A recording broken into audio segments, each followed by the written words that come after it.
Some residents live in Alaska, within the Arctic Circle. Their daily life involves fishing, hunting, and raising offspring, enjoying a free lifestyle. However, they must always be fully prepared, as any day could be their last. A hint of chill in the air signals the approaching winter. His name is Chip, having lived here for 25 years. This is his lifelong wife, Agnes, a pure Inuit. They are busy storing food for the winter. Now Chip heads to the lake their survival depends on. Late autumn offers the last chance to catch whitefish, but setting nets on thin ice is one of the most dangerous activities of the year. Death could strike at any moment. His mother-in-law, uncle, and uncle's girlfriend all perished here.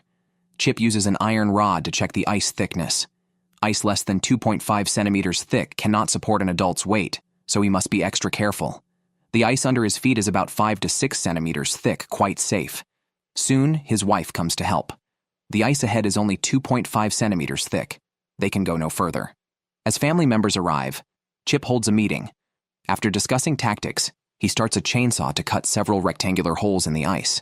He then takes out a long fishing net, ties a yellow rope to the front, and threads it through the holes, needing to pass through more than a dozen until the last one. This process is cumbersome, requiring precise hooking of the rope with an iron hook, testing eyesight and skill. After some effort, they finally complete the task, then wait a bit before pulling the net. As the net is pulled, one plump whitefish after another is dragged out of the water. Now is the spawning season for whitefish, making the fish meat very fresh. Chip's family uses a large eye net that lets smaller fish go and only catches large ones, following sustainable use principles. This fishing technique has been passed down from ancestors, and Chip not only learned it, but also teaches it to his children. Seeing today's fruitful results, the family is visibly happy. They choose to process the fish directly on the ice.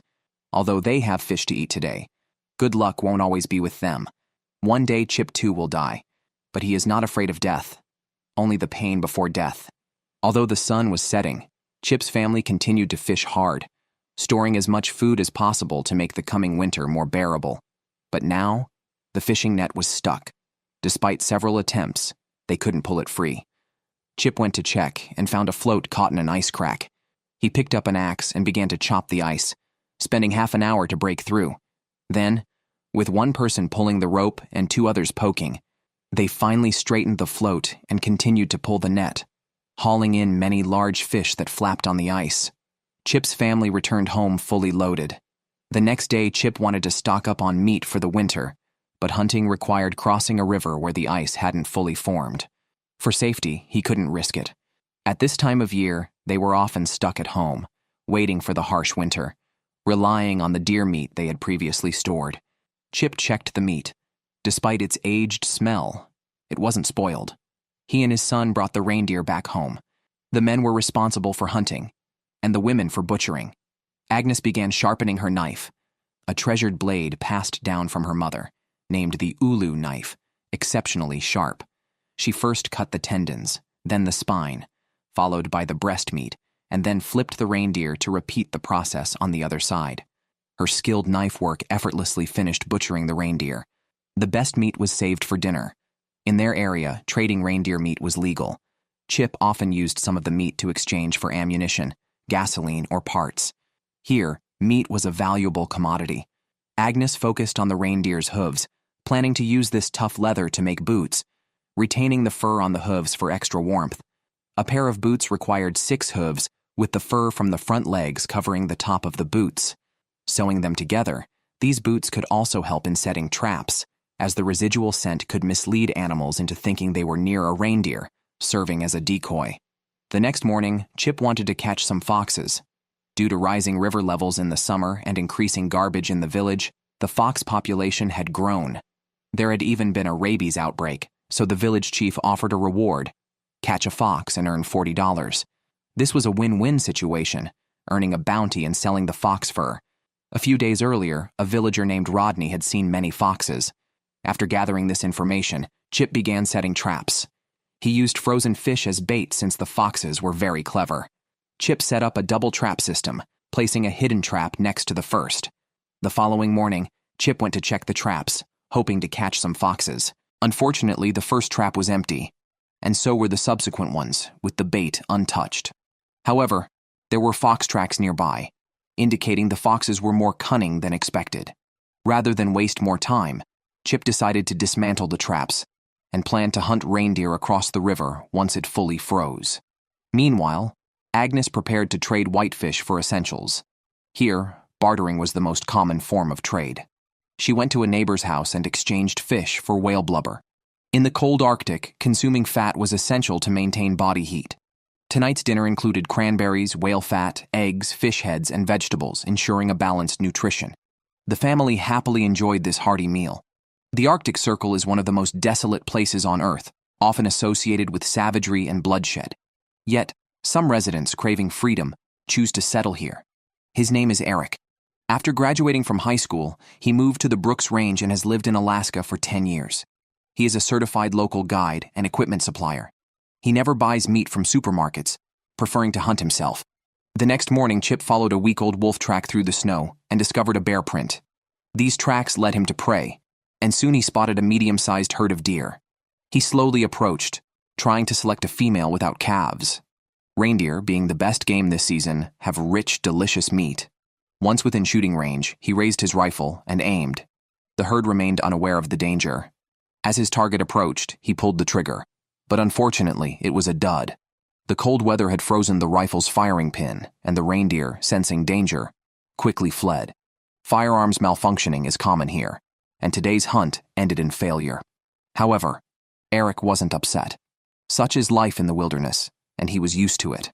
The next day, he repaired his equipment and set out to hunt again.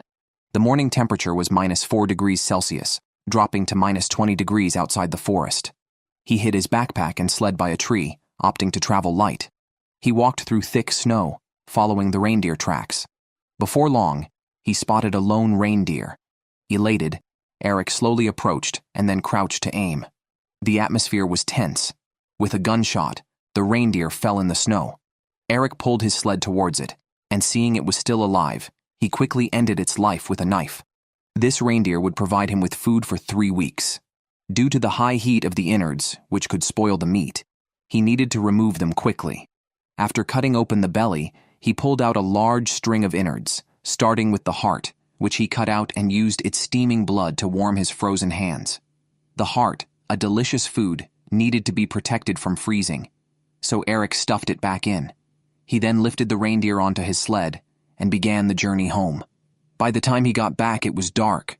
He sharpened his knife and prepared to skin the reindeer, peeling it off like a garment in one go, revealing its healthy, plump body. He then began cutting the meat, starting with the fatty and favored tongue, which he carefully preserved. Another tender section was ideal for roasting.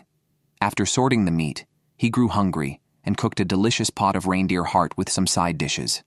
Sitting down, he enjoyed the fruits of today's labor. The next day was sunny.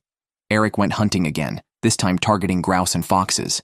He found fox tracks leading to a willow grove, a spot active with hares. Carrying his shotgun, he entered the grove. After searching, he spotted a running fox and took a shot while crouching, but missed. Calming himself, he aimed again and this time hit the target accurately. The fox fell instantly, bringing him joy as a fox was worth $40. On his way back, he found another fox lying on the ground. Seizing the opportunity, he shot it with ease, bagging 2 foxes in total, which greatly lifted his spirits. He also noticed grouse tracks in the snow and decided to catch 1 or 2 for dinner. After searching, he heard birds chirping ahead and indeed found 2 grouse in the bushes. He aimed and fired twice, successfully securing them for a tasty dinner. It was a fulfilling day, and he returned home loaded with game, ready to prepare dinner. He skillfully processed the grouse, removing the innards and separating the muscles. Then he took out some cherished onions to fry, one of his favorite dishes. At 29, though living alone, Eric led a refined life with excellent cooking skills. As the aroma filled the kitchen, he began to enjoy his meal, marking a prosperous and pleasant day. He loved the Brooks Range, which provided the life he desired. The Yukon River, a powerful river, freezes over every November or December. His name was Andy, and he had lived in Eagle for 30 years. This was his wife, Kate. They lived by the Yukon River, 22 kilometers from town. Each winter, ice would block their path to town, and they had to create a route for their sleds. Kate often said the Yukon River would eventually take them away, and they must prepare in advance and not act hastily. They had 25 sled dogs, embodying the old saying, "Raise soldiers for 1,000 days, use them for a moment." With his wife's worried look, Andy set off on his sled. The sled dogs howled energetically, sounding like a thunderous cavalry charge. Andy felt like a general setting off to war, spirited and filled with a passion for conquest. Despite the journey's risks, where a fall into an ice hole could sweep him away forever, he embraced this choice for a life of freedom, always at a cost. Andy said, "You can consume my flesh, but my spirit remains unbound." The dogs ran tirelessly, and the sled moved at an astonishing speed. The cold wind stung Andy's cheeks, but he relished this liberty. The vast wilderness quieted his mind like never before. Suddenly he halted the dogs. The ice ahead was perilously thin, uneven, and with visible flowing water underneath, conditions that made it extremely unsafe. Andy went alone to check, finding the ice only 5 centimeters thick with clear river water beside it. He picked up the radio to inform his wife Kate of the situation and decided to turn back. The dogs, eager to return, sped up, and they safely made it home before dark. The sled dogs were a crucial part of the household, responsible for transporting wood and drinking water. Their appetite was also remarkable, with annual food costs ranging from $4,000 to $6,000. This year, a miscalculation with a new brand of dog food left them with just half a barrel, and they were about to run out. With the roads blocked, Andy couldn't replenish the supply in town. He contacted a merchant, hoping to airlift some dog food, though it would cost more. This made Kate frown. Amidst his wife's complaints, Andy set out for the center of the lake, the only place where a plane could land. This was risky too, as the reflective ice made it hard for pilots to judge their altitude. However, the pilots here were seasoned. Inexperienced ones didn't survive. The pilot landed safely, bringing 8 bags of dog food, enough for 3 weeks. The Andy family lived frugally, spending most of their money on the dogs. But these dogs were indeed a big help. They shared a symbiotic relationship. On his way home, Andy spotted a beaver lodge and decided to set a trap. He started his chainsaw and cut a hole in the ice.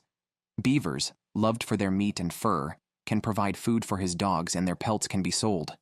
Upon measuring, he found the water was about 50 to 60 centimeters deep, an ideal depth for setting traps. Beavers love poplar wood, so Andy prepared this tempting bait, hoping the beaver would feast before getting caught. As the beaver swims, it would get caught by a wire noose around its neck and eventually suffocate. He placed a cross in the ice hole and secured it with blocks of ice, then returned home on his sled. The next day, Andy went straight to the beaver's dwelling. Overnight, the hole had refrozen. It was pitch black inside, and he could see nothing. He started chipping away at the ice, removed the broken pieces, and lifted out the cross. There were bite marks on the poplar, and half the bark had been chewed off. Unfortunately, the beaver had escaped. He readjusted the trap and placed it back in the ice hole, planning to check again the next day. The lady staying in the motel, named Sue, also lived in Kaktovik Camp on Alaska's North Slope, where she was the only resident. While wiring her tent, she accidentally broke her leg and had to go to town for surgery. Now recovered, she was ready to return home. Hearing that there were grizzly bears around her camp, she had prepared the necessary weapons. She drove to the airport and boarded the plane home. However, shortly after takeoff, a foul smell indicated a mechanical failure on the plane, forcing her to wait. The next day, the plane was repaired and successfully took off. As it flew over the camp, Sue felt anxious, unsure if bears were still around her home. Upon landing, she was immediately ready to confront any grizzly bears. As she made her way to the camp, the bear tracks in the snow became increasingly clear, a worrying sign. She quickly loaded her gun and turned on her headlamp, then decisively entered a dark room. Although there was no grizzly bear inside, something worse had happened. Someone had been there. After a careful inspection, Sue found that many things had been tampered with, giving her a bad feeling. She rushed to check the fuel supply, crucial for surviving the harsh winter. As Sue checked the fuel, her mood darkened and anger grew. The fuel she had saved up for all year to buy was now down to only 1,300 liters, barely enough for 10 days. In such a freezing winter, Running out of fuel could be deadly. She despised the thief, feeling utterly disregarded for her life. Her eyes filled with a murderous intent. Sue composed herself, knowing a blizzard was approaching. She needed to secure enough fuel, even if it cost more. She called the pilot, Bob, asking him to urgently deliver fuel. The plane arrived, but the strong winds made landing extremely difficult. Bob circled twice in the sky before finding a chance to land successfully. He brought 2 barrels of fuel, but it was only enough for 10 days. She needed another plan. Look at this man tightly gripping the reindeer's neck, wrestling with it. This is a precious image of an Inuit capturing a reindeer. With winter coming, Chip's family's meat supply was running low. It was time to get some fresh meat, as it was the season for reindeer migration. They had come near the village, and with the river fully frozen, crossing it was feasible. Chip's family had a clear division of labor, with his wife Agnes being the most skilled hunter. Chip's role was to assist. Agnes, a true Inuit, thoroughly enjoyed the hunting process, which also provided rare alone time for the couple. Soon they reached their destination and chose to proceed on foot to avoid scaring the reindeer with the noise of their snowmobiles. This area is downwind of the reindeer, so they can't smell the humans. Ahead, a small group of reindeer is grazing on moss beneath the snow, oblivious to the approaching danger. Agnes crouches and aims, confident in her shooting skills. A gunshot rings out, startling the herd into a panicked flight. It turns out the wind affected the bullet's trajectory, allowing the reindeer to escape. They start running up the mountain, and chasing the frightened herd is foolish. The experienced couple decides to take a detour and set up an ambush ahead. In this economically tight area, a day's worth of fuel spent with nothing to show for it would mean a complete failure. The couple cannot afford such a loss. When they reach the top of the mountain and look down, they find the reindeer have calmed down. Agnes raises her rifle again, her eyes fixed on the reindeer. She pulls the trigger, but misses again due to the strong winds and repeated startling of the herd. They decide to stop hunting and head home. They check the weather on their computer and find that Thursday will be clear. They plan to hunt near Lake McClarivik at the foot of the mountain, where about 1,000 reindeer are located. Chip's hunting skills come from his father-in-law. Agnes's family was once full of experts, mastering a wealth of traditional skills. Now, Chip applies these skills and plans to pass them on to future generations. On Thursday, the couple sets out again and finally finds a migrating herd. Agnes quietly aims, waiting for the perfect moment. Although the reindeer keep moving, she takes her shot. One reindeer suddenly stops. It's been hit. Although it tries to keep moving, it gradually falls behind the herd. The couple calmly approaches. Now it's Chip's turn. He holds the reindeer's head and uses a knife to end its suffering. While taking a life is hard, Chip's family needs to survive. They always respect their prey, thanking it for its sacrifice and saying a prayer. Then, they process the reindeer on site, quickly skinning it and removing the organs. In especially cold times, they eat the kidneys or liver to stay warm. This is how the Inuit survive, relying on nature's gifts for food. Eric wakes up in the morning and drinks a cup of coffee to energize and clear his mind. He enjoys this lifestyle, but he has run out of drinking water. Living within the Arctic Circle, residents usually fetch water from the river, which has the purest mineral water. At the river, he finds that the shore has frozen over, but the ice is not thick enough.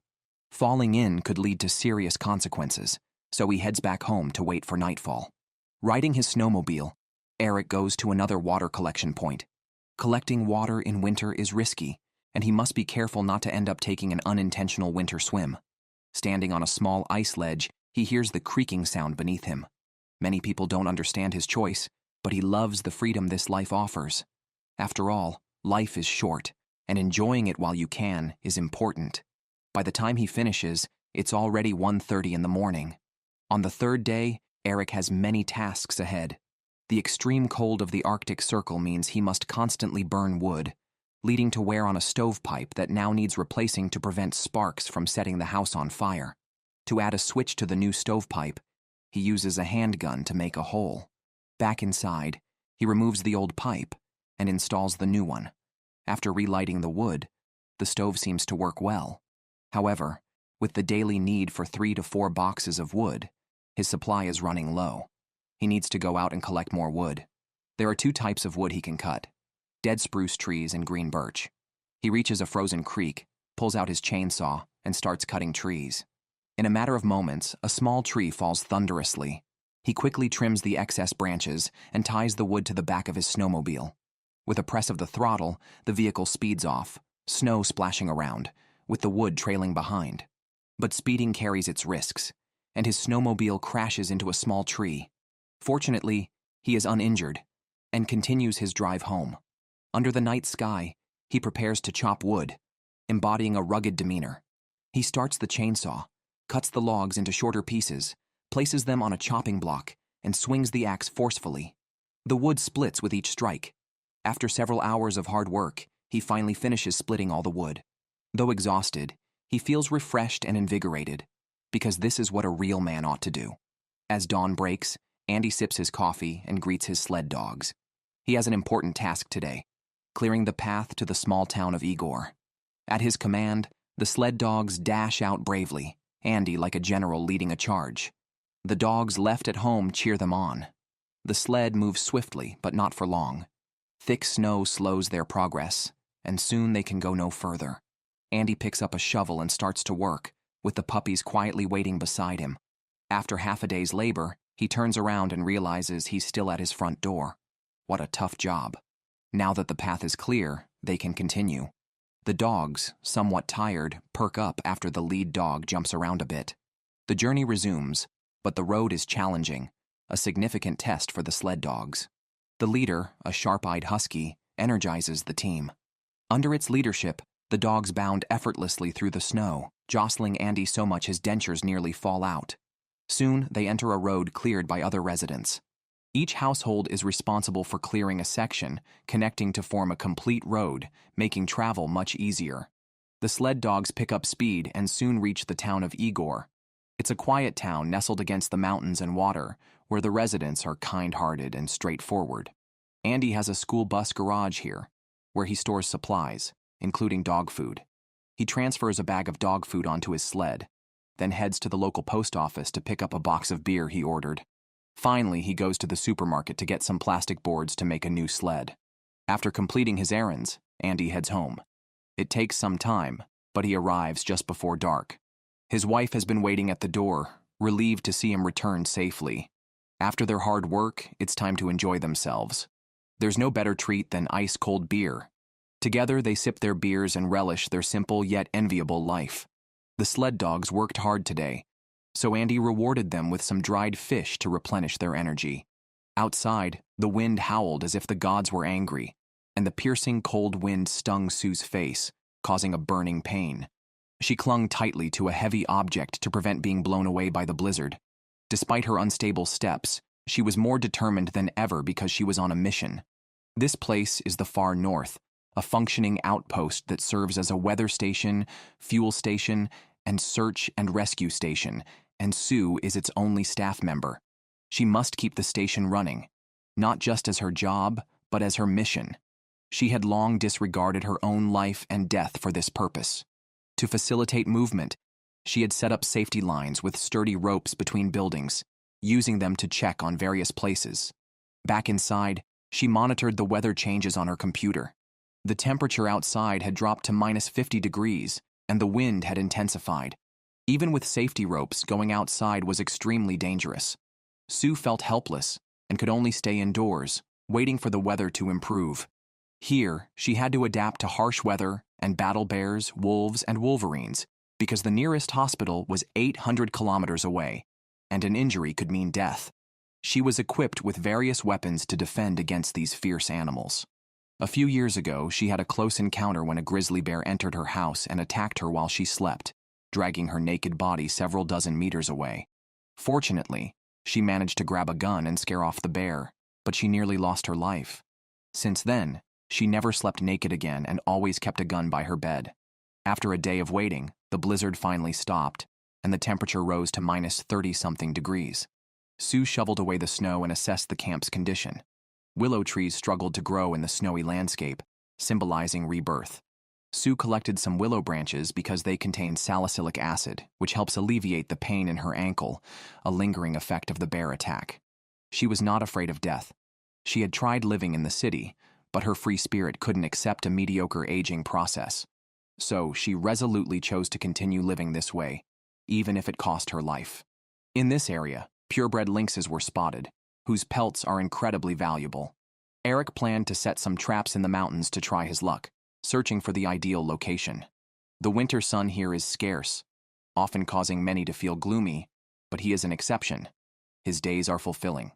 Soon, night falls, and he arrives at his destination.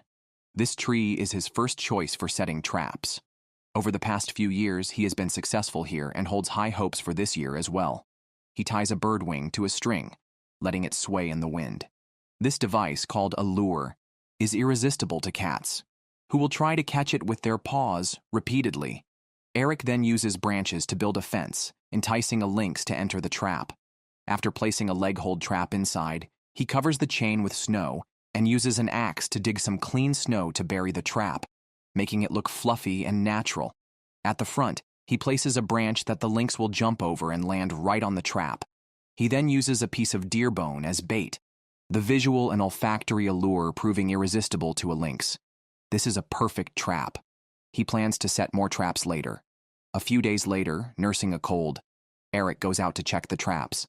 Under the beautiful night glow, he reaches the first trap, which has been sprung but no lynx, just tracks left behind.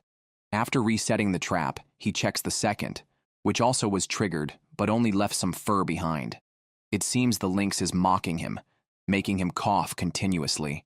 After resting, he moves on and soon finds a surprise, a fat lynx caught by its tail. Lynxes are true predators of the Arctic Circle, cunning and fierce, capable of hunting animals like reindeer. Eric pulls out his pistol and ends it with a single shot, securing the valuable fur. It was worth the effort. Carrying the lynx, he begins his journey back home. Though exhausted, he cannot rest yet. He hangs the lynx on a rack, and while the body is still not frozen, he swiftly skins it. Only after this can he finally go to sleep. In Alaska, bartering is the purest form of trade. Agnes's sister needs fish, and they need seal oil, so they prepare to trade. Her sister's village is 50 kilometers away, reachable only by snowmobile. For 8 months of the year, snowmobiles are their main mode of transport, though breakdowns are common. Today, the snowmobile won't start. Chip lifts the hood and discovers a problem with the track. He tries to repair it, but fails. Frustrated, he kicks the front of the snowmobile a couple of times, startling the puppy. Although there are stores here, they hardly have anything useful, and snowmobile parts are especially rare. So, he uses a high-frequency radio to ask neighbors in the village if anyone has a spare track. Soon, someone responds. They have a track and want to trade it for meat. Conveniently, Chip had hunted a reindeer a few days ago. The people here are straightforward and don't haggle unfairly. Shortly after, the person arrives with a new track, exactly what Chip needed. Chip trades some reindeer meat for it, installs the new track, and their decade-old snowmobile, a vital part of their life, is ready again. He regularly maintains it, and now they can continue their journey. In the Arctic, seal oil is a critical resource. The cold climate means ordinary food doesn't provide enough calories. Only food coated in seal oil converts effectively into calories. Agnes brings out the finest whitefish, exceptionally fatty and rich in roe, specially reserved for her sister. Her sister lives in the neighboring village of Kiana, which had a low fish yield this year. With their supplies, the family sets off happily. They enjoy visiting relatives and friends. The frozen rivers become their highways. The snowmobile races across the ice, kicking up clouds of snowflakes that chill their faces and bring a sense of freedom. About 20 minutes later, they reach the neighboring village. Agnes's brother-in-law, Jack, warmly welcomes them. Agnes presents the whitefish, and he reciprocates with a bottle of seal oil. This is bartering, where they support each other, and all activities revolve around food. Food can not only be traded, but also given as gifts. Tonight, they will have dinner at the brother-in-law's house. The sister has prepared a lavish meal, including seafood, whale blubber, seal meat, salted crackers, and fresh bread, along with side dishes like apples, carrots, and celery, which are usually only available in stores but often out of stock. This sumptuous dinner, with all foods coated in seal oil, provides the calories needed to generate sufficient body heat, a survival secret of the locals in the Arctic. Everything revolves around food.